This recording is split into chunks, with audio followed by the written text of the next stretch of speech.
Geronimo! Hello, welcome back to another episode of Pokemon Diamond. Last time, we, did stuff over there and went in a cave and I tried to crash the cave. Not in the way you're probably thinking, or maybe it is the way you're thinking. And today, we enter Mount Coronet, what's said to be the heart of the Sinnoh region, in an effort to reach the next city, Hearthome City. I don't remember if I saw my repel active or not, because I had one. But, yes, here there is one new encounter, and I will say we actually had access to this since we reached Eterna. I just didn't talk about it because I was already talking about a lot of Pokemon. I think I might have gave it a brief mention, but I recorded that episode over a year ago. So yes, the Pokemon Cleffa. It's a 5% encounter here unless it is between the hours of 4 a.m. and 10 a.m. 4 a.m. up to 9:59 a.m., I should say. And where its encounter rate raises. Cleffa is a baby Pokemon, so it has terrible stats, and it evolves into the Pokemon Clefairy, which evolves by Moonstone into the Pokemon Clefable. Cleffa is the first Pokemon we are able to find that can have Cute Charm naturally. So, if you're like me doing the Cute Charm glitch, this, technically when you reach the Eterna City would have been the first point you would have actually been able to legitimately obtain a Cute Charm Pokemon that wasn't only, without either hacking or trading with another game. I do also want to highlight, I want to double check just to make sure that here in Pokemon Platinum you can encounter Nosepass. However, we Pokemon Diamond and Pearlers do not care about that. The same is also true for the version of it all the way north at Eterna City, east of Eterna. Oh, I didn't have it on. Nosepass is a 10 pass encounter if you're playing Platinum. And Cleffa looks, or am I reading that incorrectly? I am reading that incorrectly. Cleffa's still a 5% encounter unless it's the morning. No matter what. I think. Actually. No, no notes there. I'm looking at the page live from Cerebi and I didn't take any notes. It doesn't look like it appears during the day in Platinum. At least according to this. Which is actually kind of surprising to me.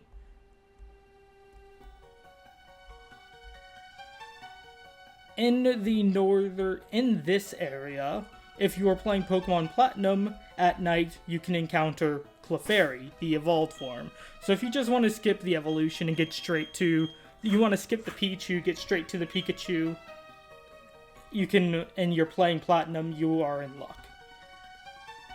Cleffa does have some moves that it can only learn as a Cleffa, those being Charm, which is learned at level 1, Sweet Kiss, which is learned at level 10, Copycat, which is learned at level 13. I think it'll definitely have Charm and Sweet Kiss if you were to catch a wild one here.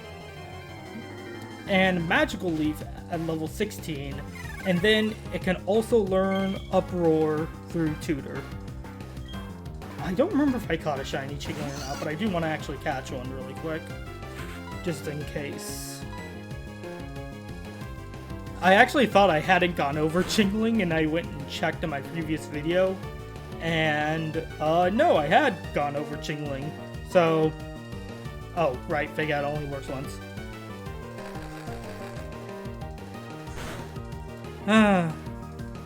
Alright, we're gonna be here for a minute. Slow move animations.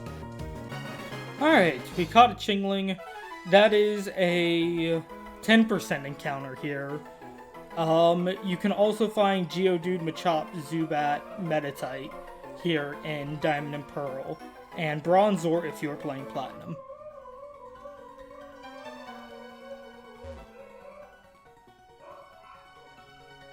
According to one theory, Mount Coronet is where the Sinnoh region began.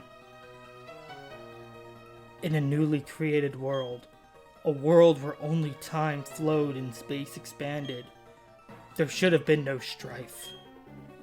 But what became of that world? Because the human spirit is weak and incomplete, strife has spread. This world is being ruined by it.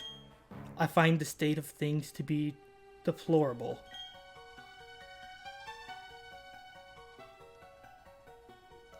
Man, I didn't know this was a college campus where people just come up to you and randomly start babbling about philosophy. Even I didn't have that happen to me in college campuses. I think at most I saw like one guy walking around with a suitcase full of books that seemed like it was for some religion. It was probably a guy recruiting for a cult. Which, if you're going into college, at least I know this is definitely common in American colleges, you should definitely learn how to watch out for cults, and because freshman college students are common targets.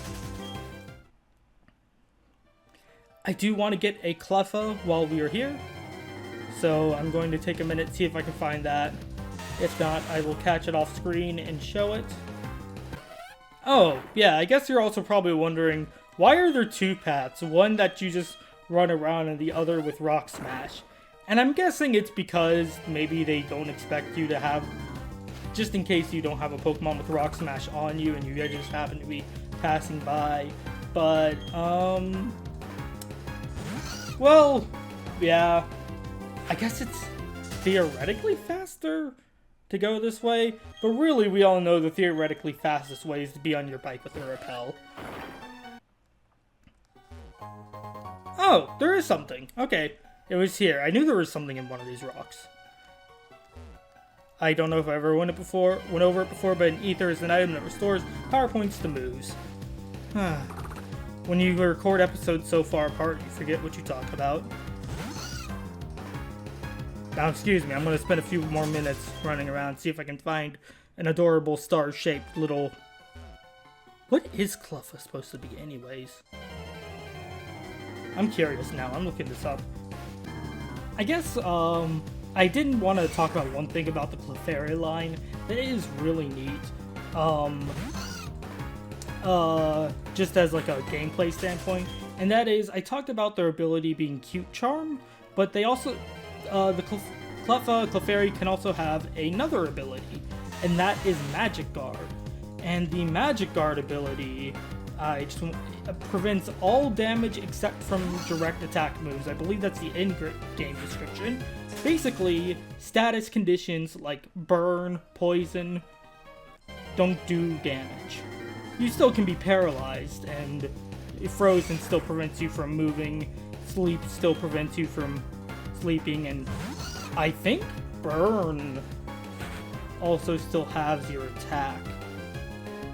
Looking it up because I am prepared and do all my stuff.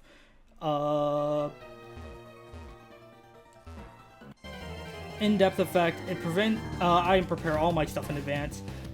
Prevents all no damage except direct move attacks, including self-inflicted from... excluding. So you can still damage yourself through Substitute, Belly Drum, Curse, Pain Split, and Struggle.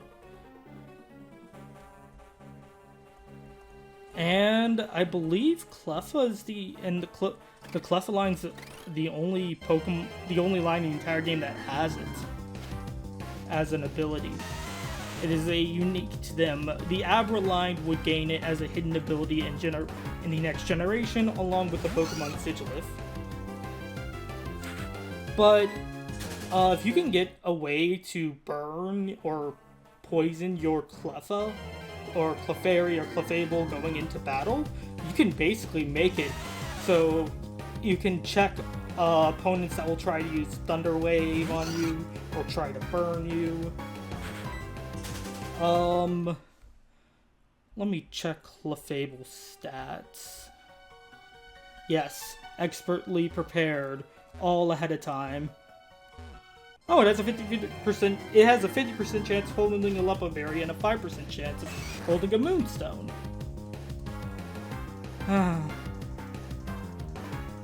Let's see.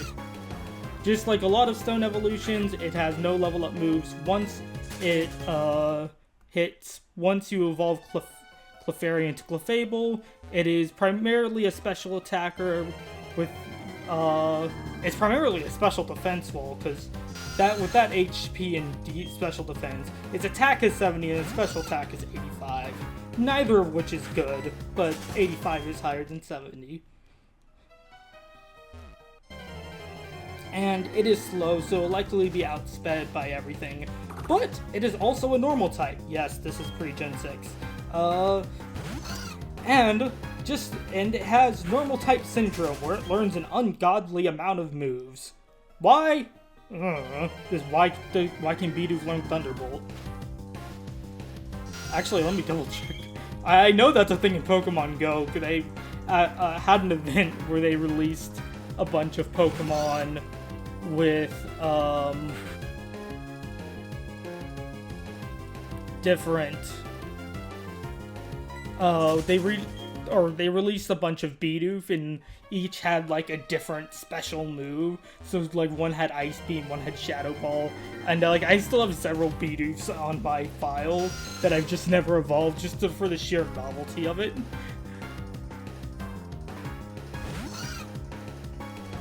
But to give you an idea, Clefairy can learn Water Pulse, Hidden Power, Ice Beam. Well, every Pokemon can learn Hidden Power.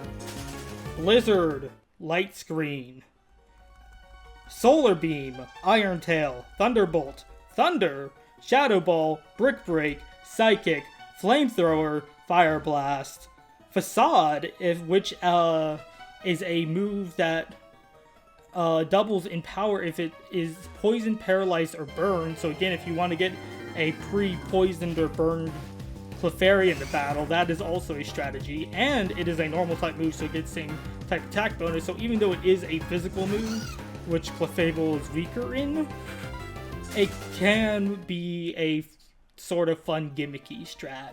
It can also learn, here we go, Drain Punch, Thunder Wave, Stealth Rock, Dream Eater, Grass Knot, Strengthen Rock Smash. That's the TMs. It has some move tutor stuff as well. I have not seen Geodude shiny in a while. That actually kind of caught me off guard a little. All this, and I still haven't found a Clefairy or a Cleffa yet. So overall, I think the Cleffa line is an interesting line, but you have to know what you're doing with it, I think, in order for it to be really useful. But even then, just having a wide variety of moves and only being weak to fighting is pretty good, and an immunity to Ghost. So I don't think you can really go wrong with Clefable. It also levels up really fast, so it'll have no problem catching up.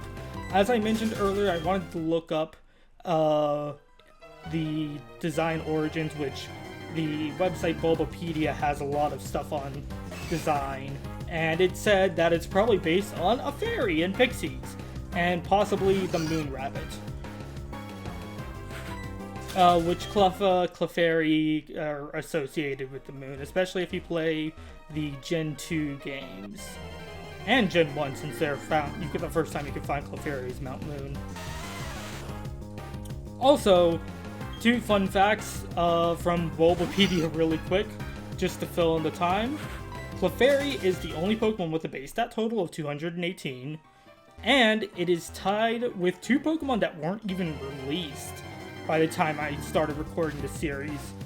I think that just speaks to more how long it's taken me to record this. Pawmi and Greavard for the shortest Japanese name of all Pokemon, only being spelled with 2 characters. And even then, one of those characters is a small character, so in Japanese, each character is its own syllable. So Pikachu, or actually Pikachu's not a good example. So Pikachu has 4 characters in it. P, Ka, and then there's a Chi, and then a small U. I don't know if there's a break in Pikachu. There might... I need to check this now. This is important. Okay, it's made of 5 characters. Pikachu. It is P, Ka, Chi, small U, and a big U.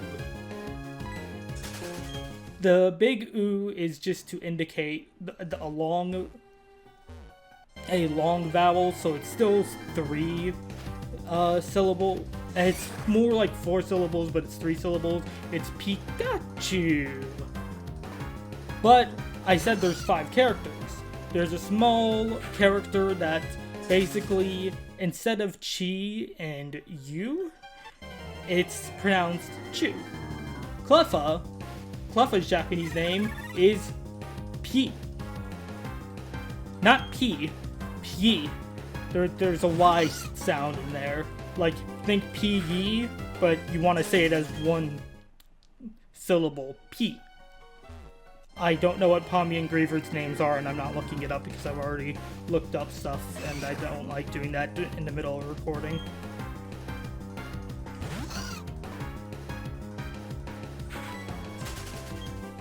I think I'm just gonna head on at this rate and catch Cleffa off screen.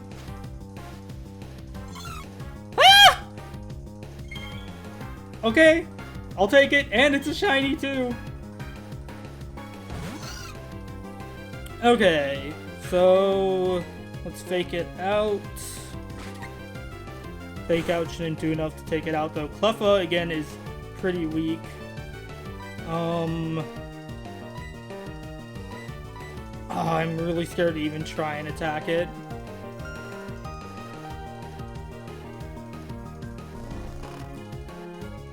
Interestingly enough, since Cleffa is catchable in this game, Platinum, and Heart Gold and Soul Silver, it is one of the Pokemon that has gotten a different sprite between all the Gen 4 games. Same goes for Clefairy and Clefable.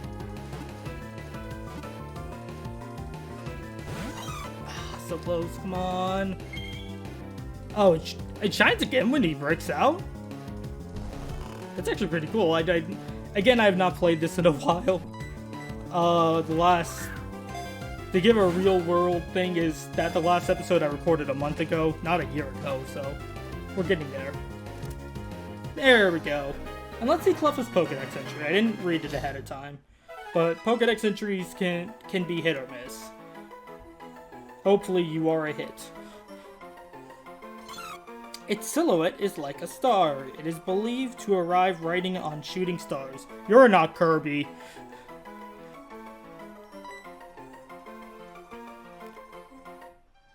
Now time to catch 2 more to complete the Pokedex. Nah, I'm not going to do that. Not right now, at least. I don't know if Clefairy is catchable later in Diamond and Pearl because I claim to do my research ahead of time, and then I don't actually do my research ahead of time. It's not a complete lie. I do have notes. For example, on Route 208 that we're on now, in Diamond and Pearl, you can find Psyduck, Machop, Meditite, Bidoof, and Beedbarrel in the wild. And at night, you can find Zubat along with them. Pixisale is saying, Gahaha, you're just a little kid. How are you supposed to beat a big man like me? Well, you see, I might want to skip through this one.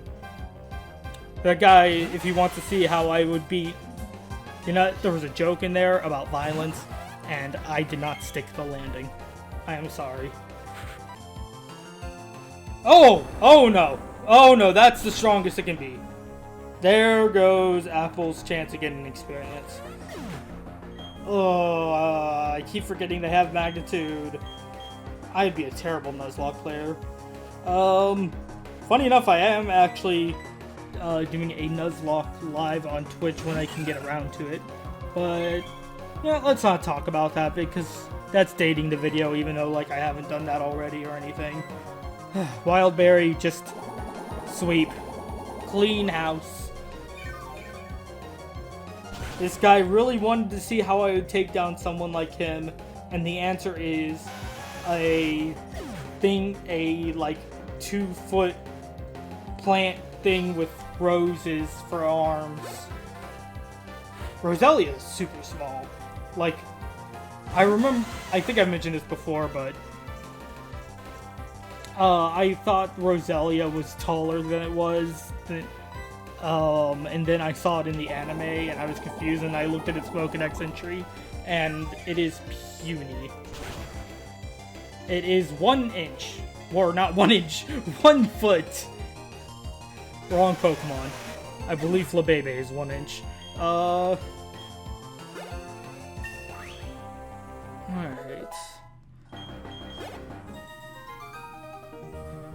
I'm a grown-up, but I got served by a little kid!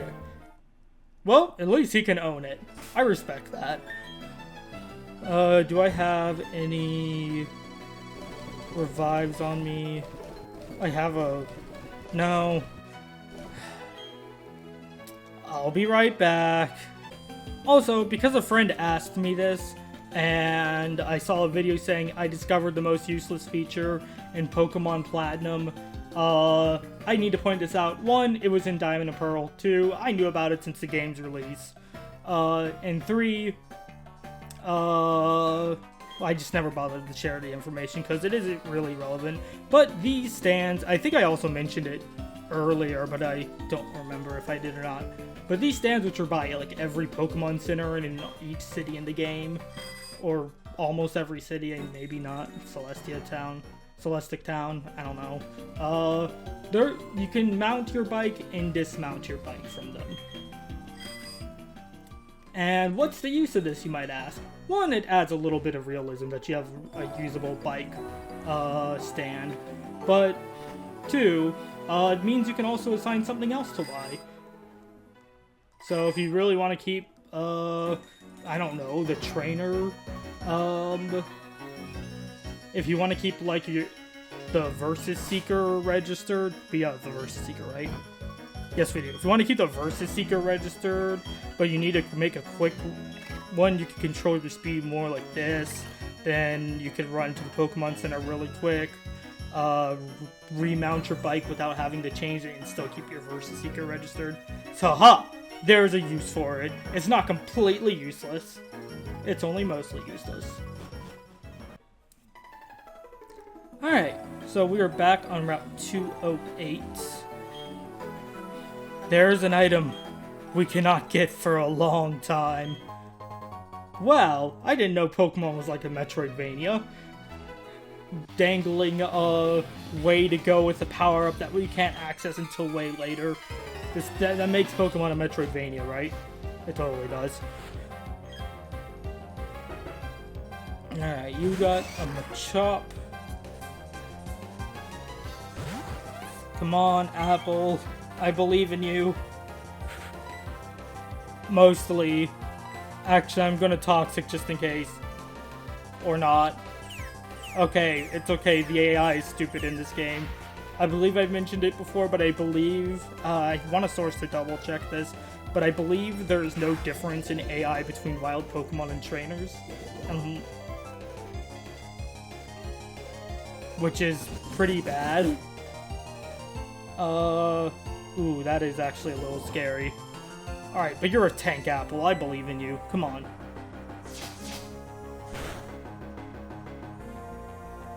Two. 3. 4. 5. Yes! 5 hits. Oh, that's gonna be a crit, isn't it? Look, it did all that in one attack. That's like the definition of standing here I realize you were just like me, trying to make history.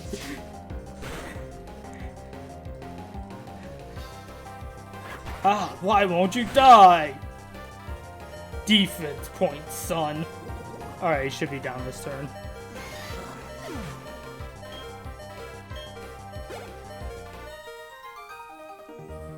Still lack power.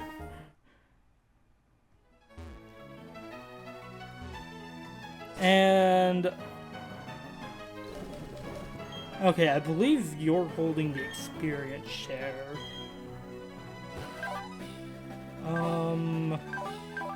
Yes, you are. I forgot where it said the item was. So I'm actually gonna throw Wild Berry in for this next fight. Because you definitely have an Onyx, if I remember correctly. The person right in front of us. No, not that.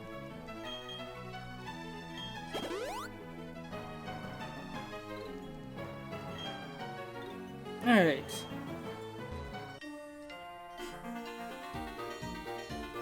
If I beat you, will you share some food with me? I mean, I think if you're starving and I had enough food to spare, I would share it anyways. You don't need to beat up a little kid to get... Dude, you need help. You know, Pokemon is supposed to be like this utopia world with no war, and I'm starting to question that now, with what some of these people are saying to me.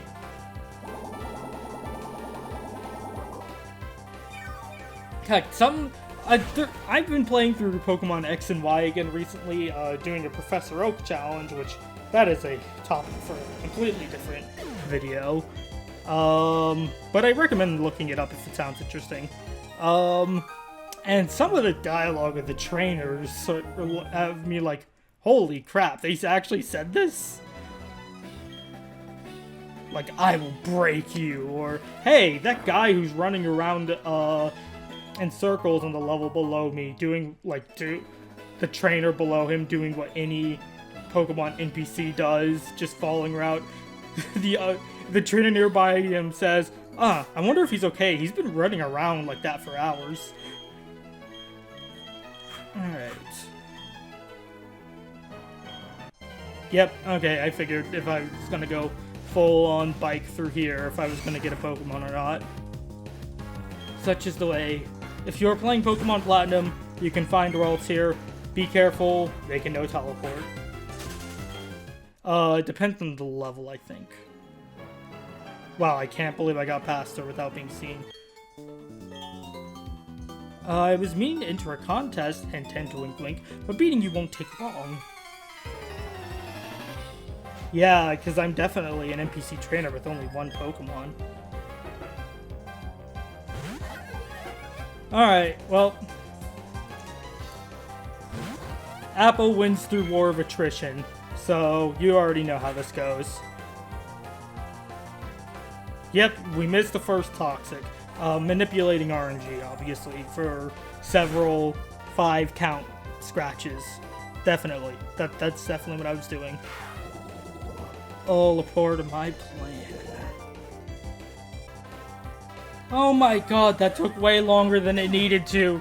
I wanted to Screech to lower its defense. Screech misses once, hits the second time. Then I wanted to use Fury Swipes. Fury Swipes misses the first time, then hits the second time. Oh my god, why can Screech miss? No! Oh, you're the type of person to paralyze and leech someone. I half respect it and half don't respect it. You use degenerate strats. I mean, not that I'm one to talk, but still.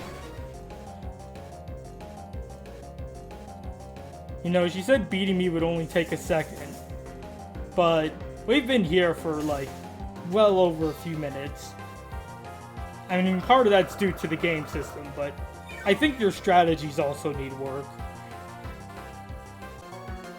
Oh, thank God. That was an unnecessary critical. That critical would have been appreciated on the previous Ember hit, because I got paralyzed and it managed to recover just enough HP that Ember left it alive with probably like a sliver of health. Pain. Just That's all you need to know. It's pain. Pain. There is no salvation. I don't have any paralyzed heals, do I? Oh, I want a full heal on Apple. At least. Because I know you are also a trainer. You and I, let us create a scene, a fantastic tableau of battle. This guy is important to fight, because I believe his two Pokemon, the first one is Mime Jr., a Pokemon that is exclusive to Diamond, and this would be if you were playing Pearl, and this is the point you would need to see it for the Pokedex. I don't recall if there's any required fights that have a Mime Jr. in them, but this is the easiest.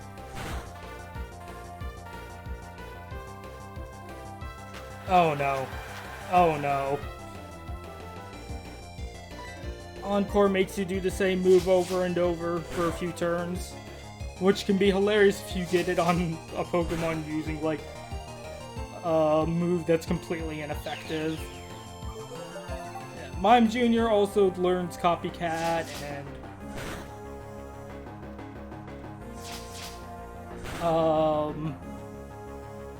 it doesn't really learn Psychic moves. It is a pure Psychic type, Psychic Fairy in later generations. And evolves through the power of friendship. I'm not doing a proper bio on it because we can't catch it yet, but just to give you an idea of what's in store.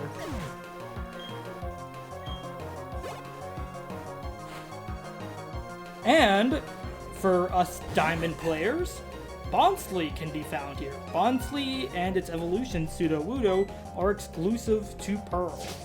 So this is the point I would see Bonsly for the Pokedex. And someone else will have a Sudowoodo later. They both learn Mimic. Oh, I remember now. They both evolve once they level up knowing the move Mimic. That's how both Bonsly and Mime Jr. evolve. Right. That just came back to me. I wonder if I do a versus rematch with him after like the next gym, if he has both the Mr. Mime and Sudowoodo. Please let the Encore be over, so I can just go to Rock Smash.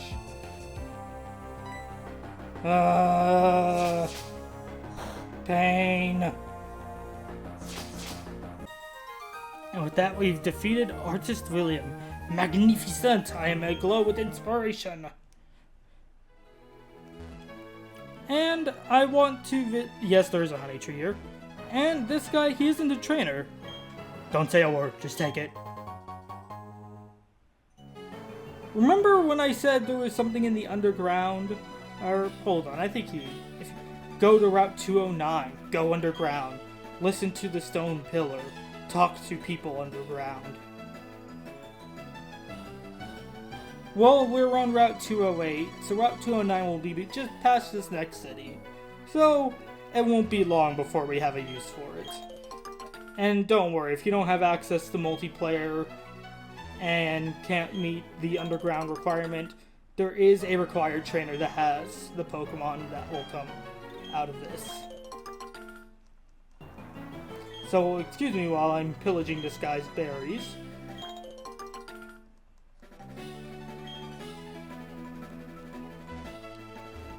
Berry Master's house. Free berries available.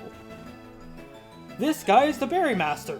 That's about all I know about him. I actually don't know much else. Everyone seems to call me the Berry Master. I hand out berries daily because I want people to learn how wonderful they are.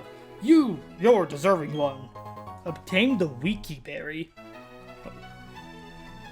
Berries are gifts of nature. I encourage you to feed berries to your Pokemon. That will make Pokemon happy. Seeing that people will be motivated to plant more berries, and that will make Sinnoh a greener and more natural place. Are you the forgetful type who forgets where berries are planted? Yes. Yes, I thought so. I'm the same way. I feel a sort of kinship with you. I was about to say my brother, but no, my sister. My lost soul sister. Yeah, there was a joke somewhere, and yeah. Well, That's two now for jokes that didn't go anywhere. I feel a sort of kinship with you. You can have this Poketch app. And with that, we obtained the Berry Searcher. Berry Searcher app indicates location of ripe berries. Would you like some mulch? If you're going to grow berries, mulch is good fertilizer. This, I have done a little research, but I didn't write anything down. But this affects how fast, how much, how quickly, and what you can get out of the growth mulch. I made it by mixing high-grade soil Pokemon with Pokemon you know. Mulch affects the rate at which berries will grow. You can have it grow faster or slower, so to match your timing. I just definitely recommend just looking up what each mulch does if you're really planning on going into all-out berry farming. You know. And you can tap the screen to refresh if there are any ripe berries you planted. So let's plant a berry. I got 68 Leppa berries. Not nice. Well,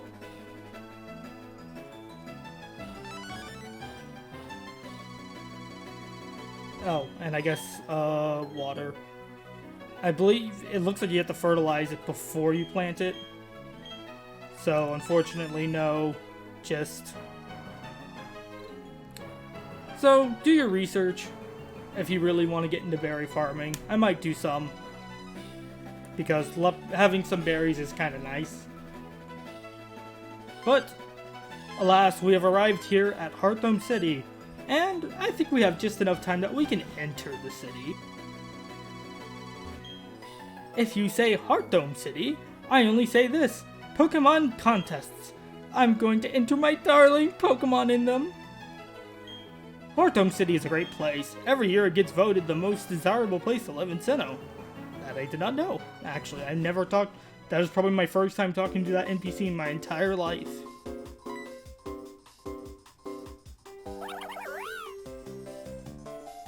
Oh, thank goodness that you happened to be there. If it weren't for you, who knows how far my Baniri could have run. Baby Baniri, back into the Pokeball you go. I'm Kira. I'm a Pokemon contest judge. Please drop by the contest hall so I can thank you properly. Well, sounds like we have something to do. Next time on Pokemon Diamond and Pearl. I think we'll take a... We've heard this Pokemon contest talked about a few times. I think we'll go check it out. And maybe even see more of Heartdome City. Maybe. Thank you guys so much for watching, and until next time, bye! I meant to spin. No. Bye! Crap. Okay. Bye! Nailed it.